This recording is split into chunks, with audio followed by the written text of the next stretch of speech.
नमस्कार बच्चों। आज हम सत्यजीत राय द्वारा लिखा एक संस्मरण अप्पू के साथ 2.5 साल करेंगे।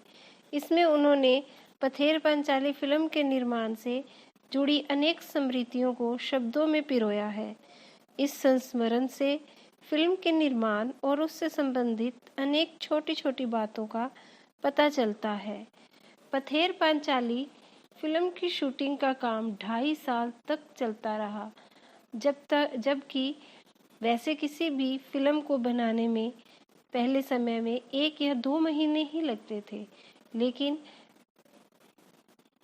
सत्यजीत राय की आर्थिक स्थिति के कारण यह फिल्म 2.5 साल में पूरी हुई। इस 2.5 साल के कालखंड में हर रोज तो शूटिंग होती नहीं थी। मैं तब तक विज्ञापन कंपनी में नौकरी करता था। नौकरी के काम से जब फुर्सत मिलती थी तब शूटिंग करता था। मेरे पास उस समय पर्याप्त पैसा तो था नहीं। पैसे खत्म होने के बाद फिर से पैसे जमा होने तक शूटिंग स्थगित करनी पड़ती थी। शूटिंग का आरंभ करने से पहले फिल्म में काम करने के लिए कलाकार इकट्ठा करने में बड़ा आयोजन हुआ। विशेषकर अप्पू की भूमिका निभाने के लिए 6 साल का लड़का मिल ही नहीं रहा था। आखिर मैंने अखबार में उस संदर्भ में एक इश्तिहार दिया। राम विहारी वेन्यू की एक बिल्डिंग में मैंने एक कमरा भाड़े पर ले लिया। वहाँ पर बच्चे इंटरव्यू के लिए आते थे। बहुत से लड़के आए, लेकिन अप्पू की भूमिका के लिए मुझे जिस तरह का लड़का चाहिए था वैसा एक भी नहीं था। एक दिन एक लड़का आया। उसकी गर्दन पर लगा पाउडर देखकर मुझे शक हुआ। नाम पूछने पर नाजुक आवाज में बोला, टिया। उसके साथ आए उसके पिताजी से मैंने पूछा, क्या अभी अभी इसके बाल कटवा कर यहाँ ले आए हो? वे सज्जन पकड़े गए। सच छिपा नहीं सके। बोले, असल में यह मेरी बेटी है। अप्पू की भूमिका मिलने की आशा से इसके बाल कटवा कर यहाँ ले आया हूँ। विज्ञापन देखकर भी अप्पू की भूमिका के लिए सही तरह का लड़का न मिलने के कारण मैं तो बेहाल हो गया। आखिर एक दिन मेरी पत्नी छत से नीचे आकर मुझसे बोली, पास वाले मकान की छत पर एक लड़का देखा, जरा उसे बुला लाइए तो। आखिर हमारे पड़ोस में घर में रहने वाला लड़का सुबीर बनर्जी ही पथेर पांचाली में अप्पू बना। फिल्म का काम आगे भी 2.5 साल चलने वाला है।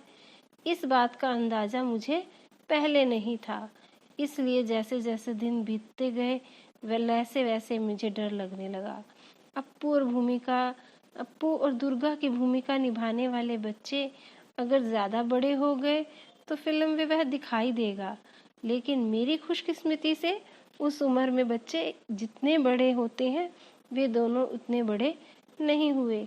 यह मेरा सौभाग्य ही था। इंदिरा ठाकुरन की भूमिका निभाने वाली 80 साल उम्र की चुन्नी बाला देवी 2.5 साल तक काम कर सकी। यह भी मेरा सौभाग्य था, वरना 80 साल से ज़्यादा कौन जी पाता है। इसलिए ये मेरा सौभाग्य ही था कि वो फिल्म पूरी होने तक जिंदा रही। शूटिंग की शुरुआत में ही एक गड़बड़ हो गई। अप्पू और दुर्गा को लेकर हम कलकत्ता से 70 मील पर पालसिट नाम के एक गांव गए। वहां रेल लाइन के पास काश फूलों से भरा एक मैदान था। अप्पू और दुर्गा पहली बार रेलगाड़ी देखते हैं। इस सीन की शूटिंग हमें करनी थी। यह सीन बहुत ही बड़ा था। एक दिन हमें उसकी शूटिंग पूरी होना नामुमकिन लगा। कम से कम 2 दिन लग सकते थे। पहले दिन जगदात्री पूजा का त्योहार था। दुर्गा के पीछे पीछे दौड़ते हुए अप्पू काश फूलों के वन में पहुंचता है। सुबह शूटिंग शुरू करके शाम तक हमने सीन का आधा भाग चित्रित किया। निर्देशक, छायाकार, छोटे अभिनेता, अभिनेत्री हम सब इसी क्षेत्र में नवागत होने के कारण थोड़े बोराए हुए थे। बाकी का सीन बाद में चित्रित करने का निर्णय लेकर हम घर पहुंचे। 7 दिन बाद शूटिंग के लिए उस जगह गए तो वह जगह हम पहचान ही नहीं पाए।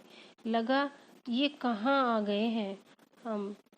कहाँ गए वे सारे काश के फूल। बीच के 7 दिनों में जानवरों ने वे सारे काशफूल खा डाले थे।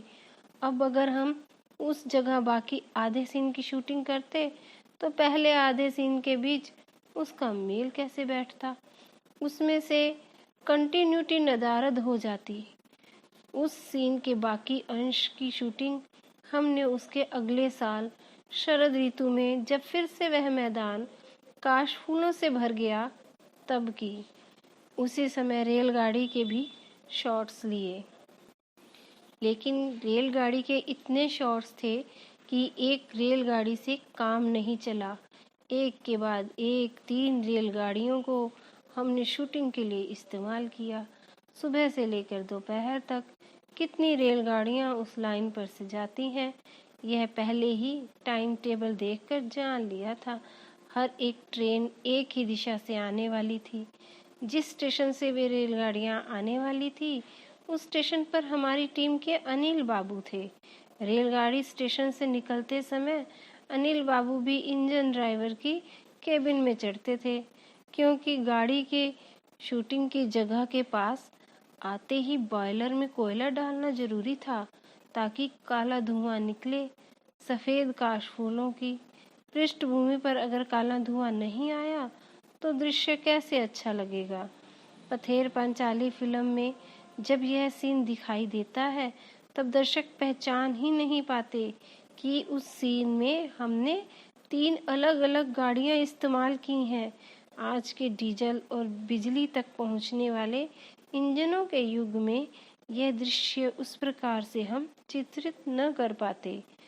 आर्थिक अभाव के कारण कुछ दिनों तक हमें अलग-अलग समस्याओं से जूझना पड़ा। एक उदाहरण देता हूँ। मूल उपन्यास में अप्पू और दुर्गा के भूलो नामक पालतू कुत्ते का उल्लेख है। गांव में ही हमने एक कुत्ता प्राप्त किया और वह भी हमसे ठीक बर्ताव करने लगा। फिल्म में एक दृश्य ऐसा है, अप्पू की माँ सर्वजया अप्पू को भात खिला रही है। भूलो कुत्ता दरवाजे के सामने आंगन में बैठकर अप्पू का भात खाना देख रहा है। अप्पू के हाथ में छोटे तीर कमान है। खाने में उसका पूरा ध्यान नहीं है। वह माँ की ओर पीठ करके बैठा हुआ है और तीर कमान खेलने की उतावला है। अप्पू खाते खाते ही कमान से तीर छोड़ता है। उसके बाद खाना छोड़कर तीर वापस लाने के लिए जाता है। सर्वजया बाएं हाथ से वह थाली और दाहिने हाथ में निवाला लेकर बच्चे के पीछे दौड़ती है, लेकिन बच्चे के भाव देखकर वह समझ जाती है कि अब ये और नहीं खाएगा। भूलो कुत्ता भी खड़ा हो जाता है। उसका ध्यान सर्वजया के हाथ में जो भात की थाली है उसकी ओर है। इसके बाद वाले शॉट्स में हमें ऐसा दिखाना था कि सर्वजया थाली में बचा भात एक गमले में डाल देती है और भूलो वह भात खाता है। लेकिन यह शॉट हम उस दिन नहीं ले सके, क्योंकि सूरज की रोशनी खत्म हुई और उसी के साथ हमारे पास जो पैसे थे वे भी खत्म हुए। 6 महीने बाद फिर से पैसे इकट्ठा होने पर हम फिर बोडाल गांव से में उस सीन का बाकी अंश चित्रित करने के लिए गए, लेकिन वहां आने पर समाचार मिला कि भूलो कुत्ता अब इस दुनिया में नहीं है। अब क्या होगा? खबर मिली कि भूलो जैसा दिखने वाला और एक कुत्ता गांव में है। अब लाओ पकड़ के उस कुत्ते को। सचमुच यह कुत्ता भूलो जैसा ही दिखता था। वह भूलो से बहुत ही मिलता जुलता था। उसके शरीर का रंग तो भूलो जैसा बादामी था ही, उसकी दुम का छोर भी भूलो की दुम जैसा सफेद था। आखिर यह फेंका हुआ भात उसने खाया और हमारे उस दृश्य की शूटिंग पूरी हुई।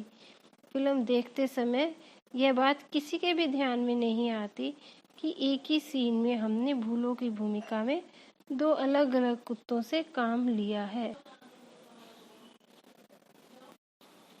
और सिर्फ कुत्ते के संदर्भ में ही नहीं, आदमी के संदर्भ में भी ऐसी ही समस्या से पथेर पंचाली की शूटिंग के दौरान उलझना पड़ा था। श्रीनिवास नामक घूमते मिठाई वाले से मिठाई खरीदने के लिए अप्पू और दुर्गा के पास पैसे नहीं हैं। वे तो मिठाई खरीद नहीं सकते, लेकिन अप्पू और दुर्गा उस मिठाई वाले के पीछे पीछे मुखर्जी के घर के पास जाते हैं।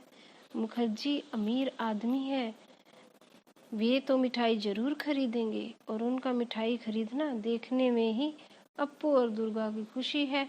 इस दृश्य का कुछ अंश चित्रित होने के बाद हमारी शूटिंग कुछ महीनों के लिए स्थगित हो गई। पैसे हाथ आने पर भी हम गांव की शूटिंग करने के लिए गए। तब खबर मिली कि श्रीनिवास मिठाई वाले की भूमिका जो सज्जन कर रहे थे, उनका देहांत हो गया है। अब पहले वाले श्रीनिवास का मिलता जुलता दूसरा आदमी कहाँ से मिलेगा? आखिर श्रीनिवास की भूमिका के लिए हमें जो सज्जन मिले, उनका चेहरा पहले वाले श्रीनिवास से मिलता जुलता तो नहीं था, लेकिन शरीर से वे पहले श्रीनिवास जैसे ही थे। उन्हीं पर हमने दृश्य का बाकी अंश चित्रित किया। फिल्म में दिखाई देता है कि एक नंबर श्रीनिवास बांस बन से बाहर आता है, तो अगले शॉट में 2 नंबर श्रीनिवास कैमरे की ओर पीट करके मुखर्जी के घर के गेट के अंदर जाता है। पथेर पांचाली फिल्म अनेक लोगों ने एक से अधिक बार देखी है, लेकिन श्रीनिवास के मामले में किसी का ध्यान ही नहीं गया। ऐसा मैंने नहीं सुना। इस श्रीनिवास के सीन में ही एक शॉट के वक्त हम बिल्कुल तंग आ गए थे, और वह भी उस भूलो कुत्तों की वजह से। छोटे से पुकुर के पार मिठाई वाला खड़ा है और इस पार अपने घर के पास अप्पू दुर्गा मिठाई वाले की ओर ललचाई नज़र से देख रहे हैं। क्यों, मिठाई खरीदेंगे? मिठाई वाले के इस सवाल का वे ना में जवाब देते हैं। तब मिठाई वाला मुखर्जी के घर की ओर जाने लगता है। दुर्गा अप्पू से कहती है, चलो हम भी जाएंगे। भाई बहन दौड़ने लगते हैं और उसी समय पीछे झुरमुट में बैठा भूलो कुत्ता भी छलांग लगाकर उनके पास दौड़ने लगता है। हमें ऐसा सीन लेना था, लेकिन मुश्किल यह थी कि कुत्ता कोई हॉलीवुड का सिखाया हुआ तो था नहीं, इसलिए यह बताना मुश्किल ही था कि अप्पू दुर्गा के साथ भागता जाएगा या नहीं।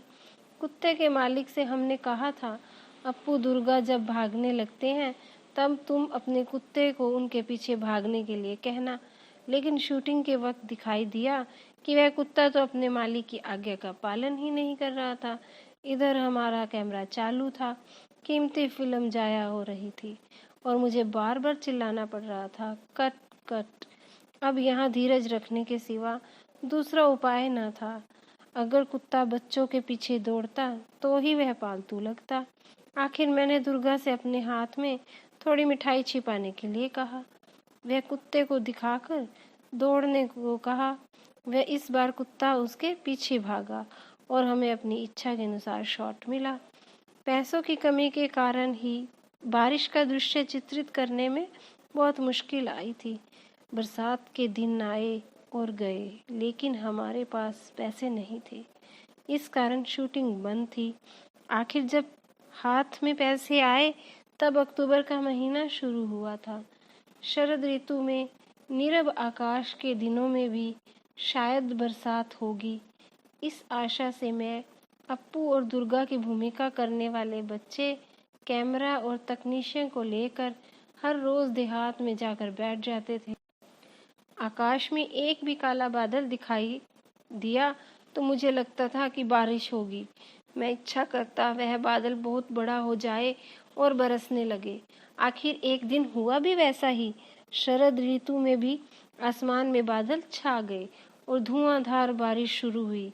उसी बारिश में भीगकर दुर्गा भागती हुई आई और उसने पेड़ के नीचे भाई के पास आसरा लिया। भाई बहन एक दूसरे से चिपक कर बैठे। दुर्गा कहने लगी, नेबुर पाता कर्मचा, हे वृष्टि घरे जा। इसका मतलब है, नींबू के पत्ते खट्टे हो गए हैं, हे बादल अब घर जाओ। बरसात, ठंड। अप्पू का बदन खुला। प्लास्टिक के कपड़े से ढके कैमरे को आंख लगाकर देखा तो वह ठंड लगने के कारण सिहर रहा था। शॉट पूरा होने के बाद दूध में थोड़ी सी ब्रांडी मिलाकर दी और भाई बहन का शरीर गर्म किया। जिन्होंने पथेर पांचाली फिल्म देखी है वे जानते हैं कि वह शॉट बहुत अच्छा चित्रित हुआ है। शूटिंग के दृष्टि में से गोपाल ग्राम की तुलना में बोडाल गांव हमें अधिक उपयुक्त लगा। अप्पू दुर्गा का घर, अप्पू का स्कूल, गांव के मैदान, खेत, पुकुर, आम के पेड़, बांस की झुरमुट, ये सभी बातें बोडाल गांव में और आसपास हमें मिली। अब उस गांव में बिजली आ गई है, पक्के घर, पक्के रास्ते बने हैं। उस जमाने में वे नहीं थे। उस गांव में हमें बहुत बार जाना पड़ा, बहुत बार रहना भी पड़ा, लेकिन इसलिए वहाँ के लोगों से भी हमारा परिचय हुआ। उन लोगों में एक बहुत अद्भुत सज्जन थे। उन्हें हमें सुबोधा कहकर पुकारते थे। वे 60-65 साल के थे। उनका माथा गंजा था। वे अकेले ही एक झोपड़ी में रहते और दरवाजे पर बैठे बैठे खुद ही से कुछ न कुछ बड़बड़ाते रहते थे। हम उस गांव में एक फिल्म की शूटिंग करने वाले हैं, यह जानकर वे गुस्सा हो गए। हमें देखते ही चिल्लाते, फिल्म वाले आए हैं, मारो उनको लाठियों से। पूछताछ करने पर लोगों ने बताया कि वे मानसिक रूप से बीमार थे। बाद में सुबोधा से हमारा अच्छा परिचय हुआ। वे हमें पास बुलाकर दरवाजे में बैठकर वायलिन पर लोकगीतों की धुनें बजाकर सुनाते थे। बीच बीच में हमारे कानों में फुसफुसाते, वो साइकिल पे जा रहा आदमी देख रहे हो ना, वह कौन है जानते हो? वह है रूजवेल्ट, पक्का पाजी। उनके मत से दूसरा एक था चर्चिल, एक था हिटलर, तो एक था अब्दुल गफ्फार खान। सभी उसके मतानुसार पाजी थे, उनके दुश्मन थे। हम जिस घर में शूटिंग करते थे उसके पड़ोस में एक धोबी रहता था। उसके कारण हमें बहुत परेशानी होती थी। वह भी थोड़ा सा पागल था और कभी भी भाइयों बहनों कहकर किसी राज्य के मुद्दे पर लंबा भाषण शुरू करता था। फुर्सत के समय में उसके भाषण पर हमें कुछ आपत्ति नहीं थी, लेकिन अगर शूटिंग के समय वह भाषण शुरू करता तो हमारे साउंड का काम प्रभावित हो सकता था। उस धोबी के रिश्तेदारों ने अगर हमारी मदद न की होती तो वह धोबी सचमुच ही एक सिर दर्द बन जाता। जिस घर में हम पथेर पांचाली की शूटिंग करते थे वह घर हमें एकदम ध्वस्त अवस्था में मिला था। उसके मालिक कलकत्ता से में रहते थे। उनसे हमने यह घर शूटिंग के लिए भाड़े पर लिया था। उस घर की मरम्मत करके उसे शूटिंग के लिए ठीक ठाक करवाने में हमें लगभग 1 महीना लगा। उस घर के एक हिस्से में एक के पास एक ऐसे कुछ कमरे थे, वे हमने फिल्म में नहीं दिखाए। उन कमरों में हम अपना सामान रखा करते थे। एक कमरे में रिकॉर्डिंग मशीन लेकर हमारे साउंड रिकॉर्डिस्ट भूपेन बाबू बैठा करते थे। हम शूटिंग के वक्त उन्हें देख नहीं सकते थे, फिर भी उनकी आवाज़ सुन सकते थे। हर शॉट के बाद हम उनसे पूछते, साउंड ठीक है ना? भूपेन बाबू इस पर हाँ या ना जवाब देते। एक दिन शॉट के बाद मैंने साउंड के बारे में उनसे सवाल किया, लेकिन कुछ भी जवाब ही नहीं आया। एक बार फिर पूछा, भूपेन बाबू साउंड ठीक है ना? इस पर भी जवाब ना आने पर मैं उनके कमरे में गया तो देखा कि एक बड़ा सा सांप उस कमरे की खिड़की से नीचे उतर रहा था। वह सांप देखकर भूपेन बाबू सहम गए थे और उनकी बोलती बंद हो गई थी। वह सांप हमने वहां आने पर कुछ ही दिनों के बाद देखा था। उसे मार डालने की इच्छा हमें होने पर भी स्थानीय लोगों के मना करने के कारण हम उसे मार नहीं सके। वह वास्तु सर्प था और बहुत दिनों से वहां रह रहा था।